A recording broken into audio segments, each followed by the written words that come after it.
Aujourd'hui, je vous propose 2 sites gratuits avec comme objectif que ça soit facile d'accès et d'utilisation. Sur les 2 sites, vous allez avoir la possibilité de faire de l'analyse technique, mais une analyse technique quand même simple. Vous allez pouvoir examiner les ratios de la dette, le versement du dividende, le payout ratio, le short ratio, la valeur comptable. Alors ça, c'est des données financières qui vont vous aider, donner des fois, vous aider un peu dans au niveau de l'analyse technique. Alors laissez-moi vous faire découvrir le site de Yahoo Finance et celui de la Bourse de Toronto. Site américain, je vous présente le site de Yahoo Finance où vous allez être capable de trouver toutes les informations financières et techniquement aussi vous êtes capable d'aller chercher des graphiques et c'est gratuit.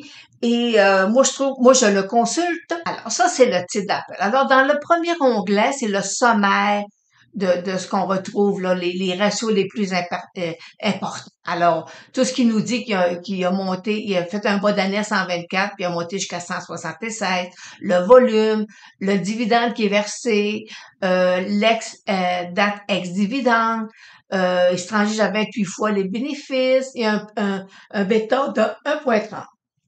Alors, un bêta d'1,30, un bêta, vous savez, c'est le titre comparé à son indice de référence. Fait que présentement, Apple est plus risqué que le marché pour un bêta sur une période de 5 ans. Puis quand on travaille avec le bêta, ça prend des longues périodes. Là, il y a 5 ans. L'idéal, c'est de 10 ans.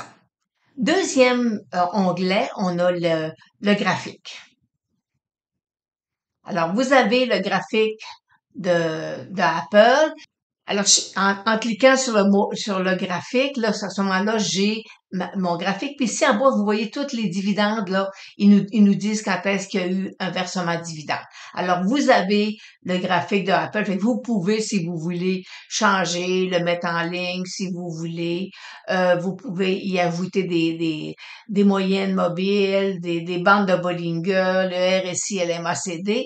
Alors, vous faites, c'est à vous, OK? Alors, vous avez, c'est gratuit. C'est sûr que parfois, les informations que vous les mettez sur le graphique, ils vont disparaître, OK? Parce que c'est gratuit. Et en parlant de gratuit, ben oui, il y a plein d'annonces. Alors, ça fait partie de la game, moi aussi. Mais c'est gratuit. Alors, l'onglet, l'onglet profil, je trouve ça, des fois, on est un petit peu ambigu de dire dans quel secteur il est. Ben, qu'on nous dise dans le secteur de la technologie. Fait que ça nous situe un peu où se situe, dans quel secteur se situe l'entreprise. Quand on clique sur profil. Mais moi, ce que j'aime, c'est l'onglet statistique. Ça, je le consulte presque tous les jours sur les titres que j'examine. Pour moi, c'est un sommaire qui est super facile. Fait qu'il me dit présentement qu'il se transige à 27 fois les bénéfices. Il se transige quand même à 44 fois la valeur comptable. C'est pas cheap non plus. C'est pas, vous savez, c'est quand même bien payé. OK? 44 fois la valeur comptable. Après ça, je descends. Puis, vous allez voir, c'est ça, moi, qui m'intéresse. Au niveau ici le total des dettes et le ratio à 0,94. Alors, bon, 0,94 pour un secteur de la technologie, c'est pas dramatique, mais c'est quand même pas, il y a quand même de la dette là, dans l'entreprise. Puis, il y était une période où Apple avait presque pas de dette. Bon, et sa valeur comptable est 3,58 $. Et si je reviens ici, présentement, il se transige à 165 fois. Alors, c'est pour ça qu'on a un ratio de 44. Une valeur comptable de 3,58, c'est pas beaucoup. OK?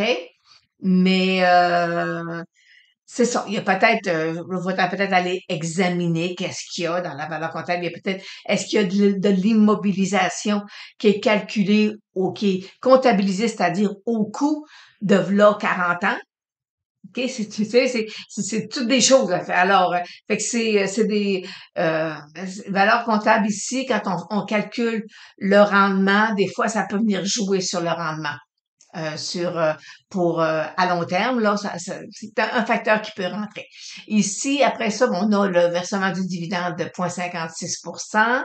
J'ai ici ma date de dividende qui est le 16 février et il est ex-dividende depuis le 10 février. Parce que vous savez que lorsqu'on annonce qu'on va verser un dividende, il y a toujours une date. Le dividende va être versé le 16, mais il y a toujours une date qui est dans ce cas ici, c'est le 10 février. C'est la date où si vous achetez après cette date-là, à partir du 10, vous n'avez pas droit au dividende qui a été annoncé et qui sera versé.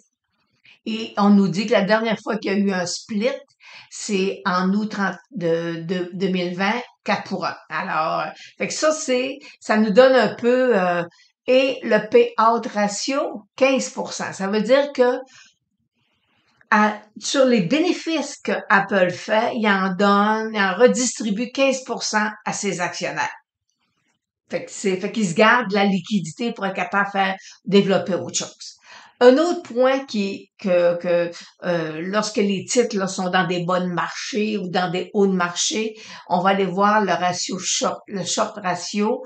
Dans ce cas ici, il est 0,71%, c'est négligeable. OK? Alors, c'est pas une information qui est pertinente. Et l'institutionnel possède 61% des actions de Apple. C'est l'institutionnel qui le contrôle. Alors, au niveau de 61%. Moi, j'aime ça quand l'institutionnel est dans un titre. Et on sait qu'Apple, c'est un titre que l'institutionnel est très, très, très fort, là. Il est à 61, il y a plus que ça, mais l'institutionnel aime beaucoup, beaucoup, beaucoup Apple pour le portefeuille. Et vous savez que Apple et que Microsoft, ce sont les deux titres qui sont en même temps dominants dans le titre dans l'indice du S&P 500, dans le Dow Jones et dans le Nasdaq. Alors, toutes les compagnies, tous les fonds mutuels, toutes les gestions privées qui veulent reproduire le plus possible le S&P 500 et les gros indices, ben, ils vont acheter du Apple, du Microsoft. Alors, voyez-vous, ça, puis ici, on a le bêta à 1,30. Alors, là, on a juste, ici, là, on a quand même une bonne vue d'ensemble. Qu'est-ce que l'entreprise, là, on est capable juste avec ça de, pas vraiment d'aller les calculer.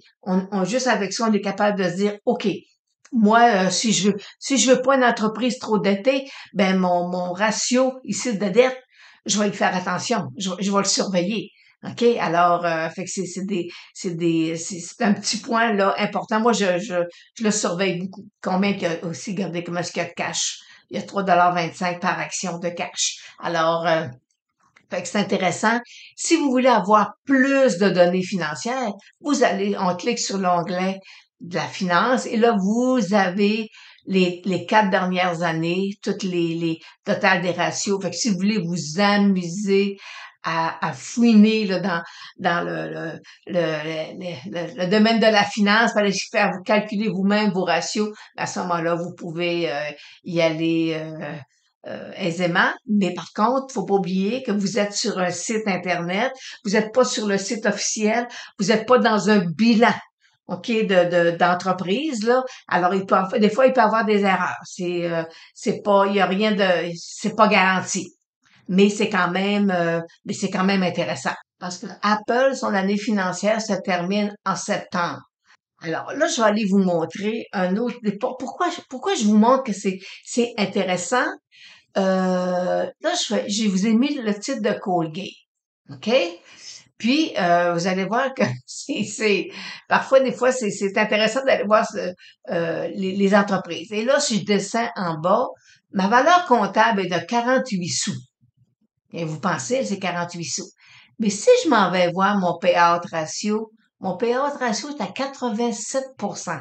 Ce que ça veut dire, c'est que le payout ratio de 87% des revenus de Colgate est versé à ses actionnaires sous forme de dividendes. Et c'est ce qui fait que, voyez-vous, à 87%, il rend plus grand marge de manœuvre. C'est ce qui fait que la valeur comptable reste faible. Et je vais même vous dire que parfois, il y a 2-3 ans, la valeur comptable est devenue négative. Alors, Et ça, je peux vous dire que des fois, ça peut devenir problématique si le conseil d'administration verse le payout ratio devient trop élevé. Et dans le cas voyez-vous, de Colgate, 82% des titres sont détenus par l'institutionnel. Là, je vous emmène sur le titre de Tesla, juste pour faire des comparatifs. Étranger, je suis présentement à 51 fois les bénéfices. Alors, c'est pas un titre qui est cheap, OK? Pour il est pas sous-évalué, il est peut-être même surévalué. Et là, on va aller voir euh, quand même le ratio de d'endettement 1,53, la valeur comptable 14 dollars. Voyez-vous, un short ratio de 2%, c'est négligeable. Par contre, regardez au niveau institutionnel, seulement 44% de l'institutionnel possède des titres de Tesla. Alors, on voit déjà que c'est pas un favori au niveau institutionnel. Alors, allons voir Boeing. Fait pas d'argent parce que voyez-vous, là, il est pas le price earning, j'ai rien. Alors, c'est pas un secteur qui est performant présentement. Price, vous évaluez, j'ai rien non plus. Alors, on va aller voir pourquoi est-ce que c'est si négatif. Et regardez, j'ai la valeur comptable est négative. Une valeur comptable de moins 26 dollars. Alors, ça nous donne un peu, si vous aimez des entreprises avec un bon bilan, mais je pense que Boeing, c'est peut-être pas le titre à aller chercher. Alors, terminons avec Coinbase. Sont surtout au niveau de la crypto. OK? Alors, et, et on va aller voir un ratio de 1,07. C'est beau, valeur comptable de 23. Il verse pas de dividendes, mais regardez ici, j'ai un ratio de 16%.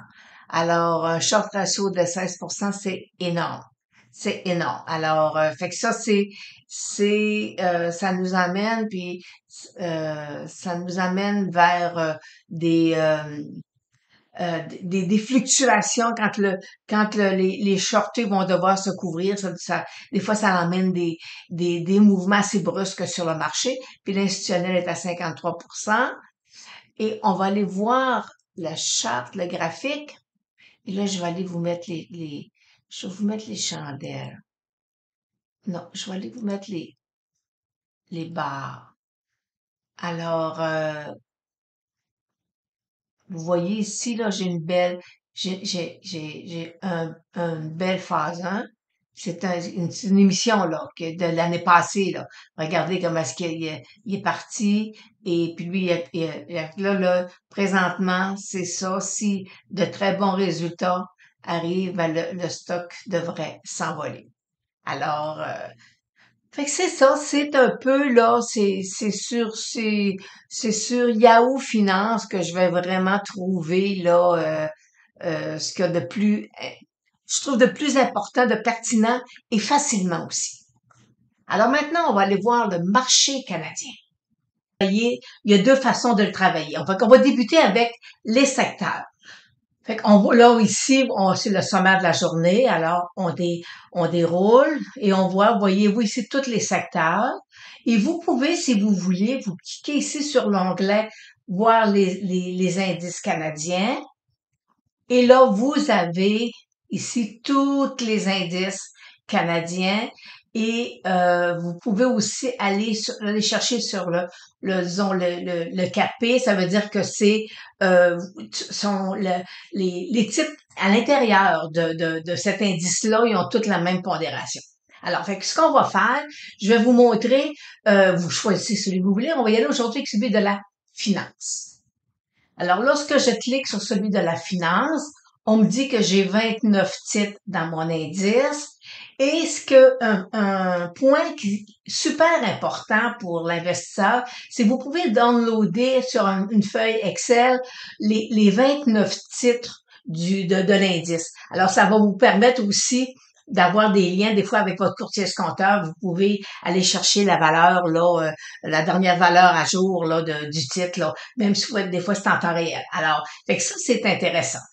Alors, si je reviens à ma page maîtresse, je peux aller chercher, je vais aller cliquer sur l'onglet Énergie. Et là, vous voyez qu'on est sur un site gratuit. Alors, on a plein de pubs qui arrivent sur le site. Mais ça fait partie de la game d'aller sur des sites gratuits. Alors, comme là, voyez-vous, j'ai cliqué sur l'onglet Énergie. Et là, vous avez tous les titres du secteur aujourd'hui qui se transige. Alors, fait que ça nous permet là, je vous dis, on est TSX, mais ça peut être aussi sur le Venture. Alors, vous avez tous les titres possibles là, que vous pouvez visionner facilement. On peut faire de même avec les métaux de base. Alors, vous avez la liste autant sur le marché de Toronto que sur le Venture. Et si je reviens sur la page maîtresse, alors vous avez les titres les plus actifs sur Toronto et on peut cliquer aussi sur le Venture. Alors, ça va vous donner les titres les plus actifs sur le Venture. Alors maintenant, allons voir toutes les informations qu'on peut aller chercher sur la bourse, mais pour un titre en particulier. Alors, lorsque j'arrive sur la page où on va chercher les informations par titre. Alors, je vais mettre ici, exemple BCE. Alors, on me sort le titre. Je clique sur BCE. Et là, j'ai le graphique de BCE. On me donne le secteur d'activité, sont dans les communications, euh, puis aussi souvent ici là, description de la société. Si on travaille avec des minières, ben vous allez voir, c'est là que vous allez chercher l'information pour est-ce que l'activité principale se fait au Canada ou à l'extérieur du pays. Ça, c'est des données qui sont quand même importantes au niveau de la gestion du risque. Et là, j'avais après cliquer sur données les plus importantes. Et par la suite, je descends et là aussi, on a les informations financières. Voyez-vous, j'ai un dividende de 6%, une fréquence trimestrielle. Le prochain dividende a été versé, il était ex-dividende à partir du 14 mars. Alors, mon cours ratio bénéfice, un dividende de 85 sous. Voyez-vous, là, c'est une petite page assez quand même, assez sommaire, là, de ce qui est intéressant. Puis ici, là, ben, si on descend un peu, vous avez les dernières nouvelles sur le titre. Et on va aller dans les données importantes. Et là, on a un beau tableau du titre aujourd'hui, comment est-ce qu'il se transige. Vous avez ici, à votre droite, le nombre d'actions en circulation. Et ici, en bas à droite, vous avez toutes les informations sur le dividende qu'on a vu tantôt, mais là, un peu plus élaboré. Voyez-vous ici la croissance du dividende depuis 3 ans de 5,8 puis la croissance sur 5 ans de 5 Alors, c'est des informations qui sont intéressantes. Et là, ici, on a les ratios, les mesures d'évaluation. C'est là qu'on va aller voir la dette. Alors, voyez-vous, là, ici, on a le ratio cours-bénéfice, il se rend juste à 21 fois.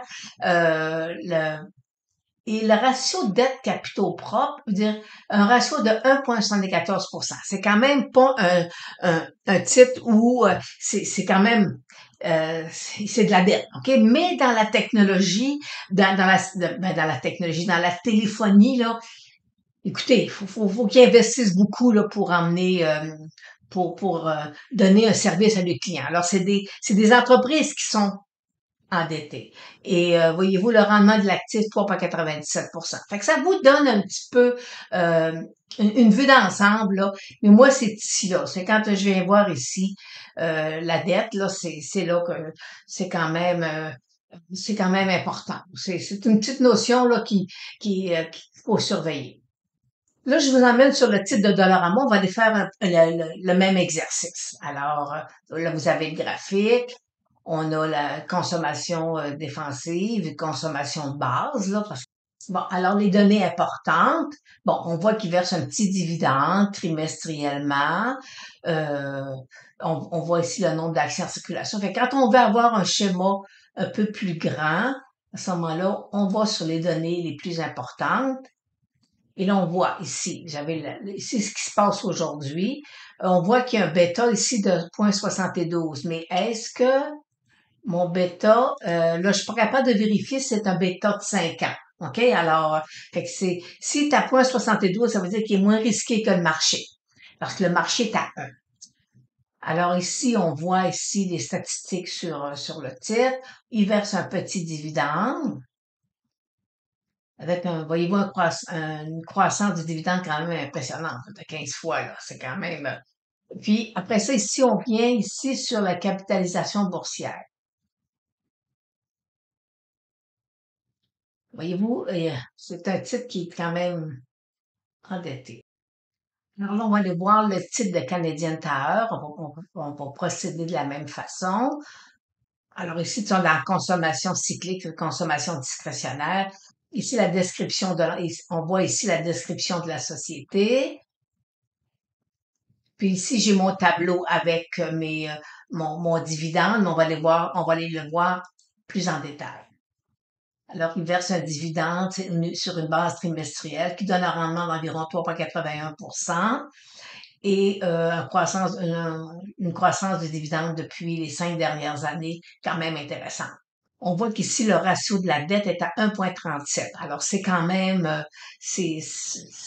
important. Alors, si vous voulez avoir des entreprises pas endettées, mais c'est un point important à vérifier. Et on va terminer avec l'onglet Les nouvelles. Et là, en cliquant dessus sur le titre de Canadian Tower, vous avez toutes les dernières nouvelles qu'il y a eu sur le titre. Alors, ça vous permet là, des fois d'aller chercher vite. Là, ah oui, j'ai déjà entendu une nouvelle. Il me semble qu'ils ont parlé de quelque chose. Alors ici, en cliquant sur l'onglet Nouvelles, vous avez l'information.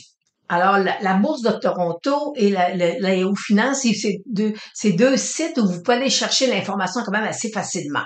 Alors, on perd pas 30 minutes à fouiller un peu partout. On clique dessus, puis on a l'essentiel de l'information. Alors, deux sites faciles d'accès, comprendre et à manipuler.